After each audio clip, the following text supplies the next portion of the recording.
ఏంటన్ని బయటికి తీస్తుంది? పాప ఏం వెతుకుతున్నా? ఒక్క నిమిషం ఉండేనన్నా. అన్న షూ ఎక్కడ నాన్నా? ఆ గమ్ము సెల్యూస్ సతికిచ్చావు అదే కదా? అదే అదే అదే నేను చూడలేదు. చూడలేదా? పాపా టైం అవుతుంది, నా షూ ఎక్కడా? అన్నా మీరు లుంగీ వేసుకున్నారు, షూ లుంగీకి సెట్ అవ్వదు, మీరు వెళ్ళి ప్యాంట్ వేసుకుని రండి అన్నా. అలాగే నేను షూని వెతికి పెడతా. అలాగా అన్నా మీరెంత పెద్ద రౌడీ, పోయి ఆ షూని వేసుకోవాలా? నా షూ ఎక్కడా చెప్పు. ఏమ్మా మా అన్న సీరియస్ మొహాన్ని మేమందరం చూడలేము, మాకొక్కటే నవ్వు వస్తుంది, నువ్వు త్వరగా తీయమ్మా. అదంతా ఒక షూనా అన్నా, మీరు వెళ్ళి ఇంకో షూ కొనుక్కోండి అన్నా. ఏమా నువ్వు షూని కుట్టావో లేదో షూ ఇవ్వు, మేము వెళ్ళి బయట కుట్టించుకుంటాం. ఏనా ఉంటే కదా ఇవ్వడానికే. ఏంటన్నాడు? ఏమంటున్నాడు పాపా? షూ ఎక్కడని అడుగు తల్లి. ఆయన ఏదో తాగి మాట్లాడుతున్నారన్నా. ఏదో కాలు పెట్టినట్టుగా కొట్టావు కదా, ఇప్పుడు షూవే లేదు, ఎవరిని కొడతావా? నాకు వచ్చే కోపం వదిలేండి అన్నా. అన్నా వదిలేండి అన్నా. వీడు మొత్తం దగ్గడానికి 2 మధ్య బ్యాగ్ తీసుకురా. దాంతో పాటు ఒక విస్కీ కూడా తెమ్మను. అలాగే చికెన్ లెగ్ పీస్ కొడతానా? ఆవకాయ సాలు. కొట్టేనంటేనా? రే ఎక్కడ్రా నా షూ? ఇది నీ జీవితంలో ఆడుకుందిలే పో. వీడు చెప్పేటట్లేడే. చూడు పాప, నా షూ ఎక్కడ తల్లి? చూసావే ఎలా లుక్ ఇస్తుందో? రే వీడు చేతులు కాళ్ళు కట్టి జీప్ మీద కట్టి పడేయండిరా. మొత్తం దిగేంత వరకు ఊరంతా తిరుగుదాం. క్యారీ బ్యాగ్ పట్టుకో చీపురు కట్ట తీసుకురండి రా.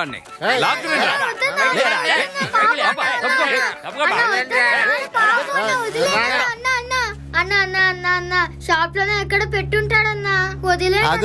కొట్టే 3 అడుగులు ఉంది, ఇందులో లోపల స్టోర్ రూమ్ కూడా ఉందా? ఏంటన్న కథలు చెప్తుంది? అన్నా నేను ఇంటికి వెళ్ళి ఎతుకుతానన్నా. ఇంట్లో ఉంటుందా? వెళ్ళి రావడానికి ఎంతసేపు పడుతుంది? ఒక 2 రోజులు టైం ఇవ్వండి అన్నా. నీ ఇల్లు రాజస్థాన్ లో ఉందా? 2 రోజులు టైం అడుగుతున్నా? అన్నా ప్లీజ్ అన్నా, 2 రోజులు టైం ఇవ్వండి అన్నా. ఇంట్లోనే పెట్టుంటాడన్నా, 2 రోజులు టైం ఇవ్వండి. నీ అమాయక మొహం చూసే ఈ చిరిగిపోయిన మొహాన్ని వదులుతున్నాను. లేదనుకో ఈ కొట్టు ధ్వంసం చేస్తుండేవాడిని. 2 రోజులు టైము, షూ వచ్చేయాలి. ఓకేనా? మొక్కం చూడు, వీడి మొహం చాలా అందంగా ఉంది.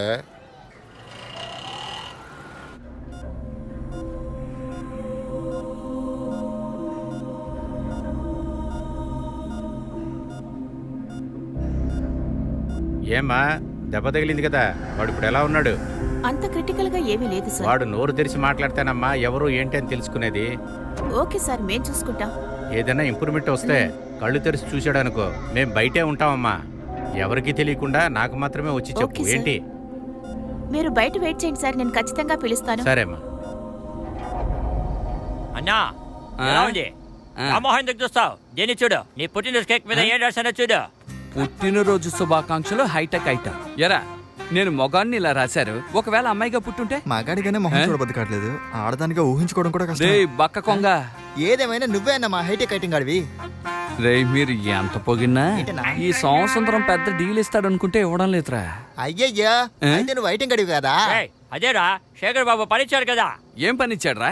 శేఖర్ చేతులు కట్టేసి చక్కెల గింతలు పెట్టమంటున్నాడు. వాడేంట్రా అంటే బండబూతులు తిడుతున్నాడు. రాత్రి అంతా చక్కెల గింతలు పెట్టి నా చెయ్యి వాచిపోయిందిరా. నువ్వే కదా చెప్పావు ఐటమ్ గాలు అయితే కొంచెం అటు ఇటు అవుతూ ఉంటుందని. సరిగానే ఐటమ్ గాలివే నువ్వేం చేస్తావు?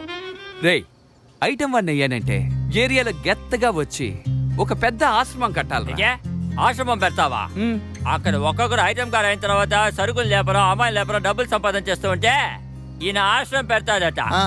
రే అది కాదురా, నేను పుట్టగానే అల్పాయుష్తో మా అమ్మ చేరిపోయింది. ఆ తర్వాత మా నాన్న కూడా నన్ను వదిలేసి వెళ్ళిపోయాడు. నేను పెరగడానికి చాలా కష్టాలు పడ్డానురా. దారిన పోయే వాళ్ళందరూ నన్ను కొట్టేవారు. ప్రతి ఒక్కడూ నా చేత పని చేయించుకునేవారు. గచ్చికాయ అరక్కొట్టి నా తొడను పెట్టేవారురా. చిత్ర హింసలు చేసేవారురా. ఈ మొక్కని చూసి ఒక్కడు పని ఇవ్వలేదురా. అలాంటిది ఏంట్రా? లేదు, సారీ నా మాట.